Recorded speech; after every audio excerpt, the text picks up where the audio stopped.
my friends, it is Christmas Day, and soon it will be Christmas past. Soon we'll have the ghost of Christmas past, and 2013 will be a memory on into the fray. Let loose the dogs of war and cry havoc, as Shakespeare said. We'll be into 2014, really the most important year in my lifetime, and probably in the last century, where the battle to stop corporate world government will basically take place. That's why, not just here in the U.S., but worldwide, under the guise of liberalism, we see the new authoritarianism of political correctness that is now going after free speech across the board. You know, back in May of this year, we talked to the iconic creator of Beavis and Butthead, King of the Hill, so many other big films like Extract, and of course, Idiocracy, Mike Judge, who's been a longtime listener of the show. Rick Linklater, the director, told me a decade ago that Mike Judge was a fan of the show, and I finally got a chance to meet him and hang out with him quite a bit. We're friends now. He's an Austinite. He's only here part of the time. He's so busy in TV and movie production out in Los Angeles, where he lives most of the time. We had a chance to go to his home and really do a behind-the-scenes, in-depth interview with this very private man that does not do a lot of interviews and doesn't do in-depth ones. So I find myself really lucky to get to talk to Mike Judge. And on and off air, he talked about being afraid but still challenging. And he put out a cartoon about a more conservative family. And even though it had high ratings, they canceled it. That came out just a few years ago that would have been as big a hit as King of the Hill. It's one of the most successful TV franchises ever. And even that has more of a libertarian-type conservative view.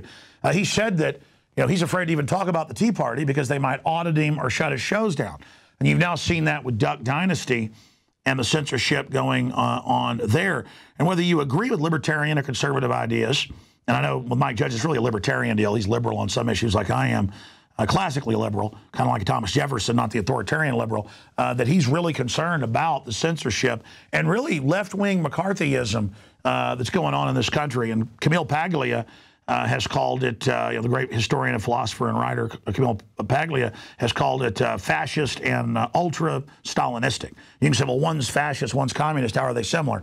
They're all authoritarian, autocratic. They go after free speech. So here is this in-depth interview that did go viral, but not as viral as it should have. I mean, this is really a powerful interview, and Mike told me it's one of his favorite interviews ever, if not his favorite. So we dubbed this Beavis and Butthead Save the World documentary with Mike Judge. And again, enjoy the rest of the Christmas day. We appreciate you spending it here with us Christmas evening, and hope you've had a very happy and fun and jolly Christmas. There, I've committed another thought crime. Harvard researchers have found children who live in high fluoride areas have significantly lower IQs. Enjoy your extra big-ass fries. Hello, this is Hank Hill, and I'm telling you what, you need to listen to Alex Jones. Researchers found members of Congress, on average, speak at a 10th grade level. Most Americans read at an 8th or 9th grade level. Look now, I'll talk slow so as you can understand me. It was just a few thousand years ago that our ancestors were using primitive grunts to communicate. Internal investigation that shows the agency targeted the Tea Party and conservative groups. That does scare me. I think I'm just going to make sure to not use the words Tea Party or Constitution in any of my work. All right, who are you? CIA, FBI, ATF? While gun ownership is at an all-time high, crime is down. No one will be able to be armed. We will take all weapons. The Alex Jones Show, because there is a war on for your mind. Hitler took the guns. Stalin took the guns. Mao took the guns. Fidel Castro took the guns. Hugo Chavez took the guns. And if you try to take our guns, 1776 will commence again if you try to take our firearms. The answer to 1984 is 1776. Yeah. Infowars.com, yeah.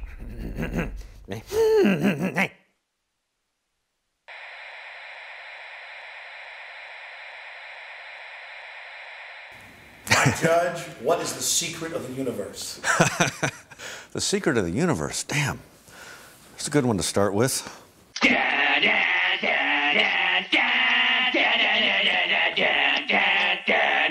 Breakfast tacos. Well, I'm counting 37 health violations. I don't have an answer. I'd wanted to go into comedy for a long time, like sketch comedy and stuff, because I always did imitations and things like that. But anytime I'd try to pair up with someone, because you need other people to do that. You can't do that by yourself. And I had a friend in high school, just like brilliant, like funny guy, and I'd go, okay, just do that imitation of James Sanchez that you do, and we'll do. And he's like, oh, but no one knows who he is, and I was like, it doesn't matter, it's funny, you know. And so yeah, I was trying to do stuff that would just like make my friends laugh, making like my brother laugh, my friend, that kind of stuff is how I was thinking of it. And I always had a hunch that that would work. And then. Do you think you influenced South Park? I think so. I mean, Trey and Matt have said that, and they've been really nice about that. I mean, yeah. I mean, I think that's just genius. All the stuff they do, you know. Stupid Toilet Safety Administration! Shoes off, belts off, sharp objects go in the plastic tray! This is inhumane. Shut up, sir. I wanted to do animation since I was a little kid. I mean, I didn't think of it as a career so much as just something, because that wasn't ever described as, I mean, my mom especially, it was all about, you know, science. That's where it's at, which I was kind of good at math and science, so, but animation was my burning desire. I actually kind of hit a fork in the road when I was, I don't remember how old I was. I'd saved up money from a summer job, and I had a paper out, and I was going to either buy like a 16mm camera that's single framed, or I was going to buy, then I decided, okay, I could buy a bass, an electric bass, and then I started looking at the price of film, and I was like, you know what? That's just not possible. And the bass was going to give me a social life if I could be in a band or something. So.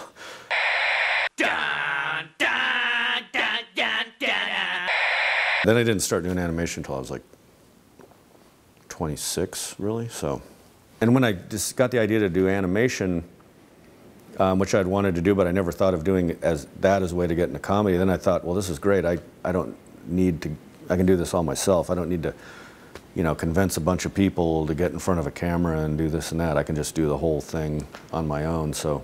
I work for a living, and I mean real work, not writing down gobbledygook. I have a hard time saying I'm either a Democrat or a Republican. It just doesn't feel good. I was definitely raised, my parents were very liberal. Then, I don't know, certain things started to, you know, I mean, for a lot of people, that's kind of almost a religion to them. And right-wing stuff is too, you know, so I try to not be part of any of that. I suppose I've become interested in, you know, smaller government kind of thinking. That sort of happens when, you know, I think you know, when you build your own thing, when you do your own thing, and then suddenly you're getting penalized left and right, you know, that kind of can change you. If you got a business, you didn't build that. Somebody else made that happen. I don't ever want to be one of those people that uses my whatever fame or whatever level of that notoriety I have from what I do in comedy to try to go into politics. I'm just like, I don't feel like I'm qualified. It kind of bugs me when people in Hollywood will use that, you know, their audience that they've gained through that to try to put out a political message, and they have no idea what they're talking about. King of the Hill, Hank was definitely, you know, I saw as sort of a, I don't know, like populist, kind of like, you know, a guy who's like just trying to do his thing, and just all these government and all these other weird things of the modern world that was always the fun of it, is just all these things just kind of poking at him, you know. I live in the real world where men sell propane and propane accessories. I definitely, I remember popping in a VHS when Alex Jones was on cable access. It was you and two other guys, and somewhere I can't find it anymore, but I think I labeled the tape 3 Dales. You were kind of the more rational one, and the other two guys were just like, I don't know, I wish I could find that tape, but King of the Hill started with a drawing of the 4 guys that I'd done. I was kind of like dabbling in doing panel cartoons, which I never really did at all. I went straight into animation. I didn't draw comic books or anything. And so I had the 4 guys, and Dale, just something about the way he looked. Originally I had his hat say Smith & Wesson, the first drawing I ever did. I just put that on there. I don't know why, just the way he looked. And I'd done a first draft of the pilot, and then Greg Daniels got involved, and at some point, you know, we had this thing where his wife is, you know, getting it on with this Native American healer, and clearly his kid's not his, but so we had this idea about that he's just, you know, it's almost probably a subconscious thing. He's like, he's into every conspiracy except the one that's going on in his own house. Nice work, John Redcorn. She didn't suspect a thing. It's almost like his escape, you know, or something. I mean, if I never psychoanalyzed it that much, but I kind of feel like that's what that character was about. So he was almost like looking for conspiracies, you know, kind of, and some of them might have something to him, some of them are crazy. I have read a book. Now, who do you believe, me or Hank? Man, oh, Hank more believable. Dale is kind of one of the ones that, you know, probably gives you guys a bad name. Johnny Hardwick, who does the voice, I don't know, you may even know him. He had a few, like, he had a few kooky theories of his own, and sometimes we would work those in. I mean, there's one line he said that he's talking about something, and it ended with him saying something that they're doing, and corn is next. A French study that was just released finds rats that are fed genetically engineered corn suffered from tumors and severe organ damage. This is the first study that's looking at the effects on rats of eating genetically modified foods over their lifetimes. They gave the rats the genetically modified corn. They gave them the genetically modified corn with the herbicide that the corn is used with. On Dale, I had to do some convincing to get them to let Johnny Hardwick do the voice. I mean, he wasn't anybody famous at all. He was one of the people we hired as a writer, but it just sounded right to me. Ended up being my favorite character really on the show, as far as, well, just for a while, you know, as far as the voice and the drawing clicking. But I mean, they had all kinds of celebrities they were pitching. It hardly ever works when you just get like, oh, let's get this famous person and this person to draw it, and then you have something that just doesn't make sense, which is why a lot of shows fail. Ah! Squirrel tactic! Okay, I grew up in Albuquerque, New Mexico, which definitely influenced a lot of what I do, because Beavis and Butthead, to me, is kind of set in a sort of like eastern New Mexico, West Texas type environment, you know, where everything is just sort of, people are bored, teenagers are bored, and there's like, it's nothing to do, it's hot. It's kind of a recipe for disaster. And so that was definitely an influence on Beavis and Butthead. Although, you know, I don't think I've ever told this story, but so my grandfather on my mom's side lived with us, and he died when I was, I think, in junior high, and like 76, whatever. And we found out he had a 16mm Bolex camera that was there, and I was like, wow, okay, there's a camera in this house. And so I waited like a good 2 or 3 months before after he passed away, to say, hey, could I borrow Granddad's camera maybe? And she said no. And then like I waited another 6 months, and no. Waited like a year, no. So that's when I thought, well, okay, maybe I'm just going to buy one. And then I looked into how much they cost, and just couldn't pull it together. Years later, when I was, like I said, like 26, and I got the idea again to try doing animation, I ended up buying the same exact camera, because it turns out that's the perfect camera to single frame and shoot animation on. And finished my first animated short, first couple, ended up getting them on like Comedy Central and stuff. Sent a tape to my mom, and she said, oh, that's interesting, you know, you probably don't remember, your grandfather had a Bolex camera. I'll see if I can find it. I was like, no, I remember. I was like drooling over the idea of just being able to get my hands on it, you know, but it all worked out.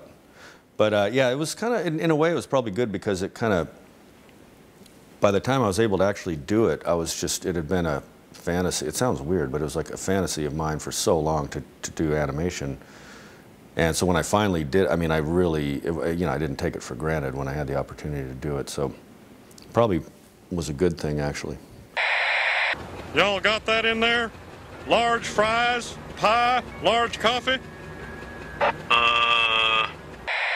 Like Beavis and Butthead, I'll get asked a lot if that's based on anybody specific, and it's not. It's not like that was that person, that was that person.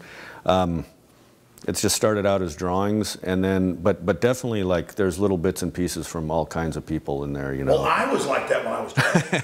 A lot of us were, yeah. I mean, it's a little bit of his like me and my brother, but not, I mean, we weren't, you know, we got good grades and but some of these people are really intelligent too. There's a guy he's now a professor, I won't say his name, but he's one of these guys, like I would see him in the hallway. I think this is, the laugh, I don't even know, the laugh came from, I had just written down ha ha ha on kind of on the, it started out as a storyboard. It was the first time I'd animated something where usually I would start with the voice and then do the drawing. This one I started with the drawing and I didn't know what they would sound like. And I just drawn ha ha ha on there. Years later I realized there's a Mimi Pond cartoon that, and I've become friends with her on Facebook now, but where she had a guy going a weirdo on a bus doing that. And I think that might have been in the back of my head. But I started doing that laugh and I was kind of like going like, this is reminding me of something. Didn't think about it till probably 2 years into the show that there was a guy at my high school who he was really smart, stoned all the time, but you'd see him in the hallway and I would always see him when the hallway was empty and he'd just start like, he's one of these guys that he'd start going, hey Mike. He just always had this laugh. It was different than Butthead laugh, but it was that thing of just kind of, how's it going? And so when I would do the voice, I would just kind of do the, and I would be doing it sort of to get into character, to get the voice sounding right, and then I'd go, well, that kind of sounds funny that he's just laughing all the time anyway. And then I realized later it was probably in the back of my head because of this guy who used to just kind of talk like that. But there's a lot of that, little bits and pieces of people. There was the Beavis laugh. There was a guy who was actually in calculus class, and he was a really smart guy. He's now a nuclear engineer.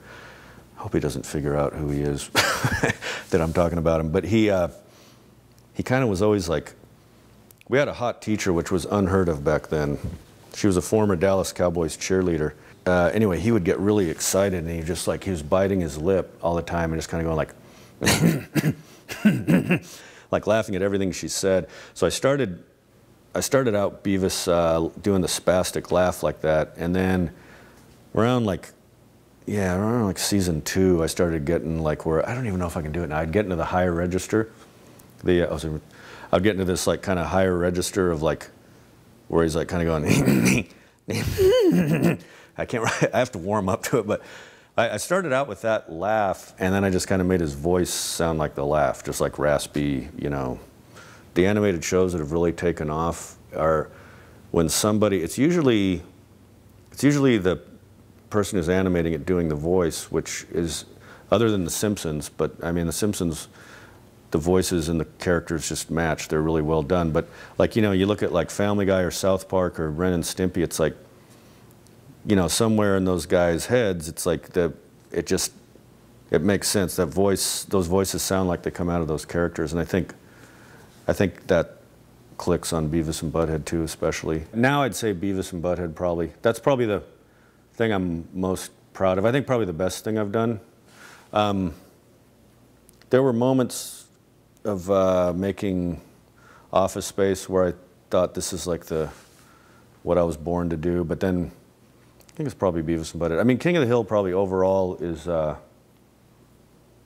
overall the best thing I've done, but Beavis and Butthead, like some of it, there's about a third of it that's not that great because we were cranking them out so fast at the beginning of that show. I mean, it was just like, MTV just going as many of them as you can make. It's on every day. There's no quality control. They didn't know how to produce a show. Nobody did. It was a train wreck. But so I ended up, the episodes I liked, I ended up spending all my time on, and those ones I think are great. Are probably the best stuff I've done. But and the new Beavis and Buttheads I think are as good or better than a lot of the old ones. But King of the Hill overall is probably like a good, more less spotty, like just, you know, good quality, consistent.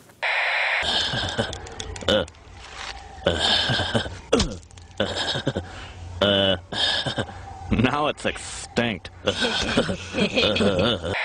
You know, I grew up very liberal parents, like thinking gun control is the way to go. You know, it's that Michael Moore movie, those Bowling for Columbine, kind of actually made me go made me think like, I mean, he's not trying to, that's not the effect he wanted, I don't think, but he's like kind of, that movie kind of makes you think, no, gun control is a bad idea. I mean, to me, if you look at it, like, I don't think that's what he's trying to do at all, but like, he mentions Canada in there, and he says, you know, there's lower crime there, and same people own guns, and I don't know. I own guns. I think if you look at it statistically, you actually are safer. I got me a couple AKs, some sawed-offs, 25 9mm, and a couple of ground-to-airs. I got a fort up in the hills virtually impenetrable, and enough supplies to outlast a 30-year standoff. I know this because, okay, so 1993, Beavis and Butthead, the series, came out, and gun crimes have gone down since since Beavis and Butthead came out. What's interesting is that nobody talks about, no one wants statistics. I actually took graduate probability and statistics classes. That was what, I was going to become a math teacher before all this Beavis stuff happened. But when I was getting blamed for all this like downfall of youth, that whole time crime was going down in almost every category from the time. I mean, if you really wanted to make a correlation, you could say Beavis and Butthead is saving the world, but that's stupid. That really doesn't make any sense. But it makes more sense than saying this particular thing happened and this particular thing happened. You know, but really, like statistically, there's no correlation. All right, who are you? CIA, FBI, ATF? Yeah, there's that map where it's just like almost county by county where gun control, it's not doing any good. It's like there's higher crime rates where there's gun control, lower where there isn't. I mean, it's just like county by county. I mean, you can't, I think because I have this science background, you look at that and you go, you know, it's kind of ridiculous. As much as, you know, those bumper stickers might have been run into the ground, I mean, it's true. It's like, I would be all for it if it was effective, but I haven't seen anything that shows it's effective, you know. Well, Mao said political power goes out of the barrel of a gun. What does Hank Hill say about disarming people? It is the right of all Americans, as Cotton has taught me, to own a gun, even though I'm not so good at shooting them. A Japanese machine gun blew my shins off in WW2. I loved it. It was good to see somebody yelling at Piers Morgan. You accuse me of attacking the Second Amendment of the Constitution. I want to get people off pills that the insert says will make you commit suicide and kill people. Alex, let's get about to the Second Amendment. I want to blame the real culprit. Alex. Suicide pills. Alex. Mass murder pills. Okay, let me ask you one question. It was interesting, though, the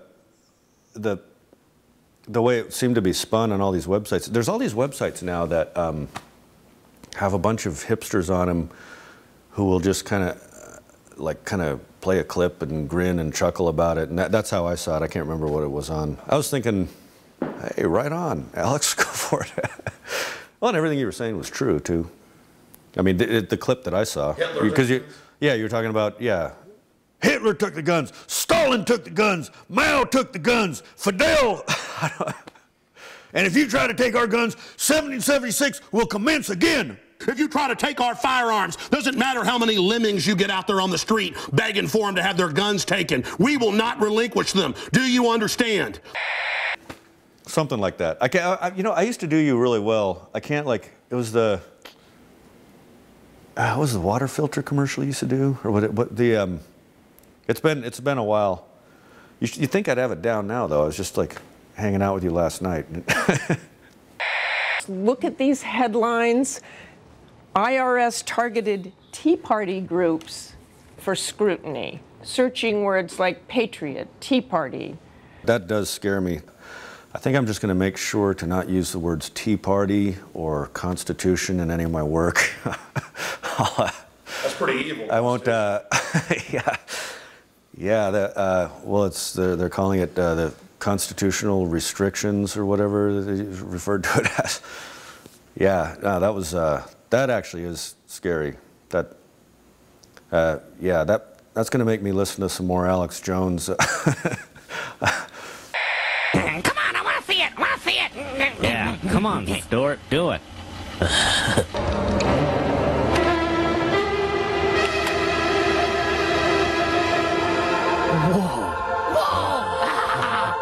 Oh my God! I just want to seduce this poet. Let me watch the building collapse.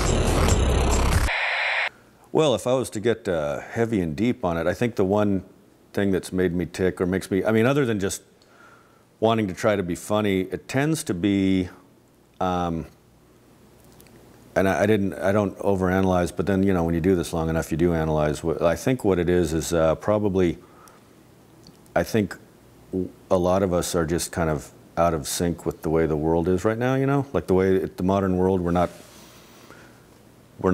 prepared for it all the time, and there's a lot of stuff that's messed up about it, and I think that's where a lot of my comedy comes from. It's like things that, you know, anything from being stuck in a cubicle to being stuck in classrooms that you don't belong in, those kind of things. I think that I get a lot of material out of that. I gotta get out of here. I think I'm gonna lose it. Uh-oh. Sounds like somebody's got a case of the Mondays. When I started doing animation, I wasn't trying to get rich. I wasn't trying to get, I mean, it did not seem like I could get rich off that. I thought, I really just, it's just like a desire to just express something that's hard to describe, and if I could describe it, I would probably be more of just a flat-out writer or something like that, and so a lot of this stuff is like, you know, it's always very hard to describe Beavis and Butthead to people who just ask if they haven't seen it.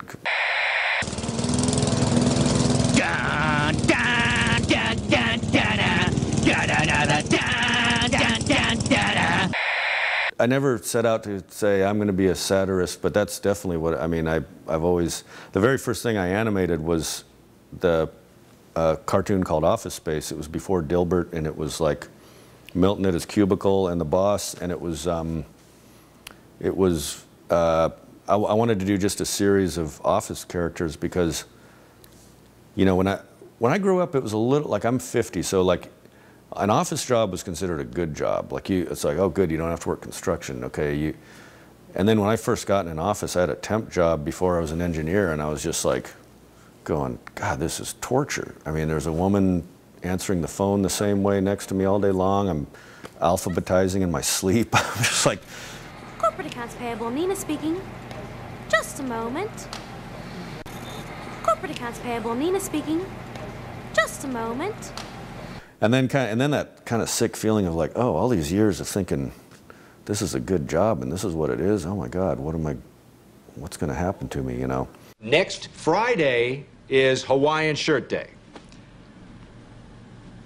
So, you know, if you want to, go ahead and wear it. Especially back then, when I started out, a lot of what Hollywood was putting out just was really not in touch with the way most Americans feel.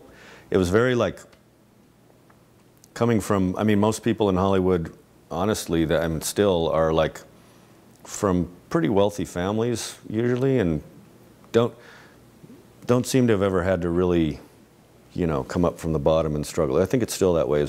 But so I think a lot of it was like when I started doing this stuff, you know, about cubicle life, was like just to kind of say, hey, has anyone else felt like this when they're stuck in a cubicle, you know, and has anyone else noticed that sometimes teenagers look really deranged and stupid, you know? It's that kind of thing of like wanting to kind of point something out that maybe no one else has pointed out. That's a lot of it, I think. When I did that first Office Space cartoon, which was just a 2-minute homemade, crappy little short, I mailed out VHS tapes of that, just called information, and I got so many calls, and I think a lot of people saw it as something very fresh and different, you know.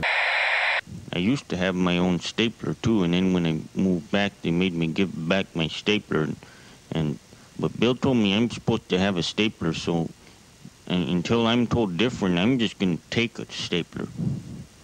And if they make me give it back, I'll set the building on fire. Oh, hello, Milton. What's happening? I'm going to need you to go ahead and move your desk again. So, if you could go ahead and just get it as far back into that corner as possible, that'd be terrific. So, Idiocracy, I had the idea for it. Actually, when I was writing the Beavis and Butthead movie, was just kind of the seed of the idea. When I was thinking about just the way evolution works and thinking like, well, wait, there's no predators now. So it started with that, but then I was actually in line with my daughters, I think it was in 2001 at Disneyland at the Teacups ride. And it was in the summer, and my daughters were little at the time, and along comes a woman, like, there's a woman behind me who had an altercation with this other woman, and they both have their kids in strollers, and they just start going off, kick your ass. And I'm like, my kids, and like thinking, this isn't what Disney had in mind here, you know, and this was in 2001, so it was the summer right before September 11th. So I was also thinking, you know, what if the movie 2001, instead of being this, you know, the monolith and everything being pristine and advanced, what if it was like the Jerry Springer Show and giant Walmarts? What if that had been that movie 2001? So I kind of was thinking, like, just take that chart from when that was made to now and project it out and just like see where that would go. And the years passed, and mankind became stupider at a frightening rate. So Fox, I still owed them, part of my overall deal was to write 2 movies for them. So I'd done Office Space. And in order to do something else for anybody else, I needed to burn that one off. And I kind of thought no one would make it. I thought it'd just be fun to write. I'd just start from there, you know. This was like, it was making me laugh. After the Disneyland experience, I just started writing stuff down and ended up co-writing, getting someone to work with me, this guy Eitan Cohen, and we got through a first draft pretty quickly and gave it to Fox, and then no one kind of wanted to make it, and I was like, well, okay, well, it wasn't going to be huge budget, but it was going to be something. It was going to cost, you know, $23 million or something. And it just sat there, and I'm trying to remember how, and then Luke Wilson wanted to do it, and I was like, okay. Then I started to see it again. Then I went back and rewrote it kind of with him in mind, and just rewrote it because it needed to be better anyway.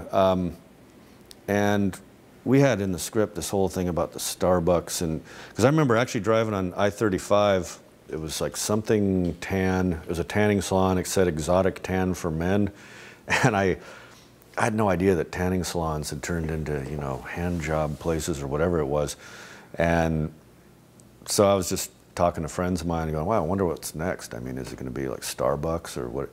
And so we had that in the script, and when it was in pre-production, I was, you know, and they run it by legal, and I'm going, man, I don't know how I'm going to come up with something better than the Starbucks thing, because it's not funny if it's not a known place, you know. And so legal, an interesting thing happened. I mean, I don't know how this happened, but they said, well, they said no, and then they said, well, you know, I just said, so what, can it be satire? And they said, well, what would help us is if you didn't just pick on them, if it was a bunch of companies. And I was like, okay. So then that's how we ended up with that whole red light district in there in the movie, where it's like, I think it's like H&R Block, adult tax return with release, and like there's like a Pollo Loco or Pollo Borracho adult chicken. I don't know. And then we just did everything. Costco. I don't know what happened. At some point, I'm sure somebody got really flipped out, but I was shielded from all that. A similar thing happened on Office Space, but Idiocracy, I've been getting so much love for it like in the last 2 years.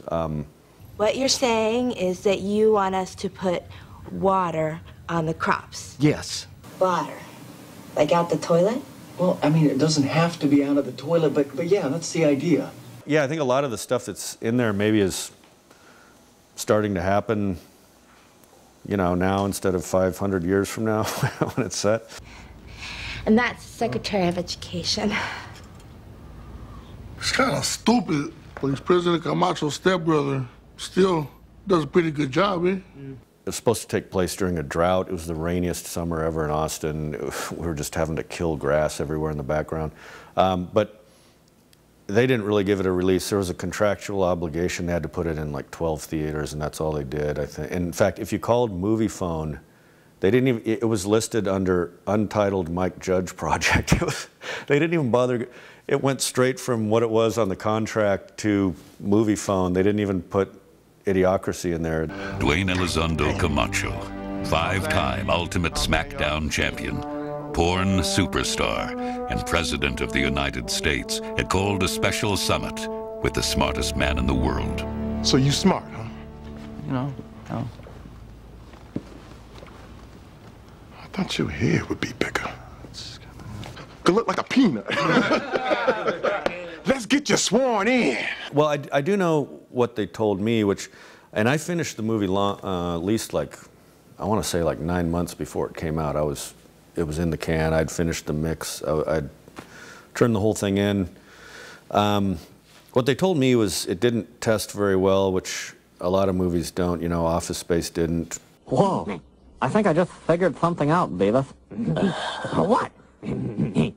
This sucks. Yeah, it really sucks. This sucks more than anything that has ever sucked before. The way movie testing works, they have these sheets, and it says excellent, very good, good, fair, and poor. For it to count at all, it has to be excellent or very good, I think. So if they say good, that's just a 0 for you. So a lot of people, if it's a weird movie, they'll go, oh, it was good. They won't say very good. You know, so we would get like a 70% very good and excellent, which sounds, that's considered a horrible score. I'm fixing to commensurate this trial here. We gonna see if we can come up with a verdict up in here. Now, why you think you done it? Okay, number one, Your Honor. Just look at him. He talks like a fag, too. And B, we've got all this, like, evidence. This is what I remember. They said, look, you know, it didn't test well. We can't. They made some horrible trailers for it, and I was glad they didn't put those out because they weren't very good. And then they just said, you know, look, we don't want to spend a lot of money promoting it, and they dumped the movie. But I mean, they said Why that. do you think that is? When it came out, it got a lot. It almost. Maybe they were doing something right because it got a lot of attention. I didn't do any press for it. I ended up getting my picture in Time magazine without ever doing an interview because they were doing stories about like what's up with this movie. Why are they putting it out in 12 theaters and not talking about it, not putting a title on it? And so it ended up getting some press. People liked it, but it's interesting. Like now, I mean, it's become the term Idiocracy has become.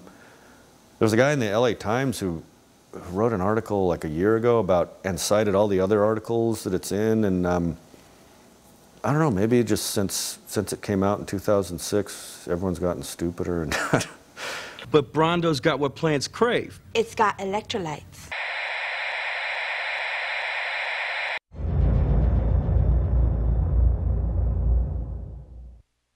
Symbols are powerful, and the globalists have hijacked the symbols of America. They've turned them into their own symbols. Well, we are restoring the idea of the true republic, not the counterfeit globalist empire, by promoting the icon George Washington and others. That's why we're rolling out an 100% made in America line of incredible pro-liberty apparel. We are repopularizing liberty.